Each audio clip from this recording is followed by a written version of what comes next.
हमारे चैनल को सब्सक्राइब करें और बेल आइकन दबाएं।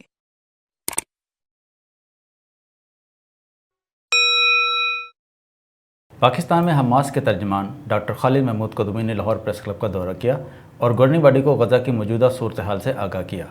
डॉक्टर खालिद महमूद कदूमी की प्रेस क्लब आमद पर सदर अरशद अंसारी, सीनियर नायब सदर शिराज हसनात, नायब सदर Amjad Usmani, secretary Zahid Abid, joint secretary Jafar Bin Yar, member governing body Fatima Mukhtar Bhatti और सैयद बदर सईद ने उनका इस्तकबाल किया।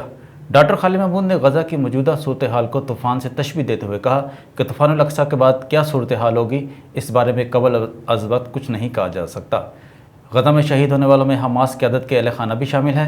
मैं यहाँ फ़लस्तीन का मुकदमा लड़ने के लिए मौजूद हूँ। इस लड़ाई में हमास के रहनुमा इस्माइल हानिया का ख़ानदान शहीद हो चुका है और मेरे ख़ानदान को भी ऐसे ही हालात का सामना है। उन्होंने मज़ीद कहा कि पहली बार इसराइल के दिफाई निज़ाम समेत हर किस्म का खौफ दुनिया पर से ख़त्म हुआ है और यूरोप भी गजा के लिए सड़कों पर निकल आया है। उन्होंने कहा कि पाकिस्तान समेत दुनिया भर में इसराइली मसनूआत के बाइकाट की मुहिम ने बहुत फ़ायदा पहुँचाया। इस तरह पाकिस्तान ने इमदादी अशिया भी मुहैया की हैं। इस वक्त भी पानी के टैंकर्स, खुराक और खैमे पहुँचाने की अशिया ज़रूरत है। सदर लाहौर प्रेस क्लब अरशद अंसारी ने सहाफ़ी कम्युनिटी की जानिब से भरपूर हमायत का यकीन दिलाते हुए बताया कि पाकिस्तानी मीडिया अपने गजा के मुस्लिम भाइयों के साथ खड़ा है और जुल्म जबर को दुनिया के सामने लाने में अपनी पेशा वाराना जिम्मेदारी अदा कर रहा है।